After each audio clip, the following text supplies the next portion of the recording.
Na madiskubre ng PNP ang 1.5 billion na piso na halaga ng smuggled cigarettes sa Batangas City.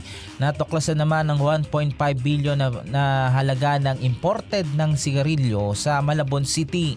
Kasunod nito ng New Year's Eve Patrol ng Highway Patrol Group Regional Highway Patrol Unit NCR sa kahabaan ng MH del Pilar Avenue sa Barangay Maysilo. Habang nagsasagawa ng intelligence-driven anti-carnapping and traffic enforcement operations, namataan nila ang isang motorcycle rider at kanyang angkas na hindi nakasuot ng helmet. Sinenyasan ng mga pulis sa makasakay ng motorsiklo na huminto para sa isang inspeksyon pero hindi nila pinansin ang mga otoridad at mabilis na umalis at dito nagpasimula ng hot pursuit operation. Sumantong ito sa isang compound ng isang cargo facility.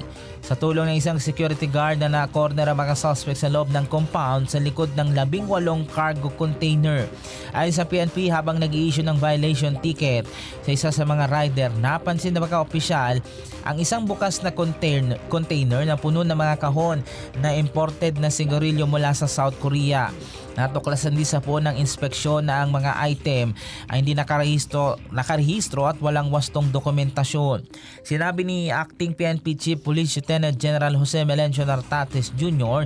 na hinala nila ang dalawang rider ay nagnanakaw ng mga pakete ng sigarilyo sa mga bukas na lalagyan ng kargamento. Narito ang bahagi ng pahayag. Since we've been firm in our commitment, especially the Philippine National Police are part of the committee in implementing Republic Act 12022, okay? Or yung anti-agricultural and economic sabotage, okay? So, pertaining to smuggling, the worth is 10 million and above. Is being charged for the violation of Republic Act 12022. Okay? And the operator of the Philippine National Police is the CIDG, the Maritime Group, and as well as the Highway Patrol Group at lahat na. And in Mindanao, yan po ang tinig ni Acting PNP Chief Police Lieutenant General Jose Melencio Nartates Jr.